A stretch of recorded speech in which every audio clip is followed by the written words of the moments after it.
this is Ken Christiansen, and I'm with you today, just celebrating the BHC Today production. As you might know, I'm new to the team. I'm a new team member, and I just want to reaffirm to you that I'm going to be doing the best job I can as a team, as being on the team. I promise to serve you and serve him. And I just ask that you pray for all of us on the team, as well as the pastor. Today I'd like to talk to you a little bit about a lesson that we had in our Thursday night Bible study a couple weeks ago. And we're studying, this is the book that we're studying. It's written by John MacArthur, and it's covering the books of Joshua, Judges, and Ruth. But this particular lesson was talking about Joshua, and specifically Joshua chapters 7 and 8. And the title of the chapter in MacArthur's book is The Sin of Achan. And it's a story that we seldom talk about, and it has some really good lessons for us. And so I just want to focus a little bit on that. And with that said, have you or in your lifetime ever done something that you knew was openly disobedient to God? Maybe God gave you specific directions on how to do things and you disobeyed God. And even you may have done it even knowingly that it was wrong. And so this is what the sin of Achan is, and we'll look at it here just briefly. But the whole lesson is about obedience. And so to give you the backstory, excuse me, we all know how Moses led the Israelites through the wilderness to the promised land, and because of his disobedience, God told him that he wouldn't be allowed to go into the promised land. And so Moses got as far as the top of Mount Nebo and showed him the promised land, but it was Joshua then who led the Israelites into the promised land. So, short version of the story is that as they moved down into the promised land under now Joshua's leadership, they came to the Jordan River, and God stopped the Jordan River, similar to what happened to Moses when they crossed the Red Sea. And so now they're camped on the east side of Jericho, across the Jordan River, and God gave Joshua the instructions on exactly what to do. And so Joshua obeyed. And we all know the story. They walked around the perimeter of the city for 7 days, and on the seventh day, blowing their horns, they walked around the city 7 times, and the wall came tumbling down.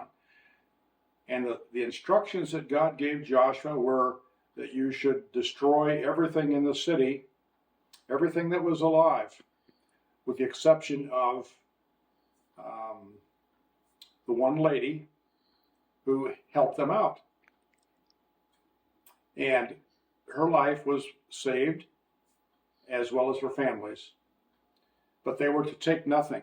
And that's the important thing to remember. They were to take nothing other than the gold and silver, which they put in their own coffers into the warehouse, the storehouse for the Israelites. And so really it was God who led them to the victory in the taking of Jericho. So now the story of Achan. So after they successfully took Jericho, they were camped right close to the small town of Ai. And without consulting God, Joshua led the troops in, and they were defeated. And in fact, there was 36 men that lost their lives in the first attempt to take the city of Ai. And in consultation, he found out that not everyone had obeyed his command to take nothing. There was one man, Achan, who took some things that he shouldn't have taken. And the other thing that was an error on the part of the first conquest of Ai was that Joshua really didn't consult with God before they went in. Had he consulted with God, and God would have told him, undoubtedly they would have been successful. So they were defeated the first time they took Ai, and then the second time they went in, after consultation, he found out that Achan was the one who had disobeyed and had taken the things. In fact, he hid them in the floor of his tent, and his family knew about it. Achan and his family were put to death because of their disobedience. And so what's the real lesson for us as we look at this story? You know, as I mentioned earlier, it's a story of disobedience for God. Maybe the disobedience really, not maybe, it definitely went back to Adam. And how many times have we seen in the Bible how God treats the Israelites and his family if they're obedient? And if they're not obedient, good things don't happen. So how many times in your life, in my life, have we done things that are disobedient to God? Maybe we knew ahead of time that it was something that God wanted us to do, and we didn't do it.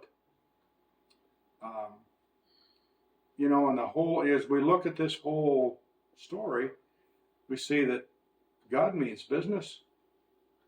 He asked for us to be obedient, and he's asked for Israel to be obedient. And every time they were disobedient, bad things happened. Sometimes we like to think that we want to do things our way more often than we should probably admit. You know, that song that Frank Sinatra made, I Did It My Way, has it all wrong, doesn't it? The title of the song should be, I Did It God's Way. How many times in our own life do we do things our way rather than God's way? And I think that's the lesson for us in obedience on the sin of Achan. You know, let's do something together. Let's work at this whole thing at obedience. I'm going to do a better job. You know, if we can do this together and do it one day at a time, and then the next day, and the next day, and the next day, pretty soon it will become a habit. It's a good thing that God loves us, and he forgives us. But in this process of sanctification that we're all going through, he asks us to live our lives a certain way, as little Christs, if you will. And that means being more obedient. So that's the story of the sin of Achan. And we'll see you again. Have a good day.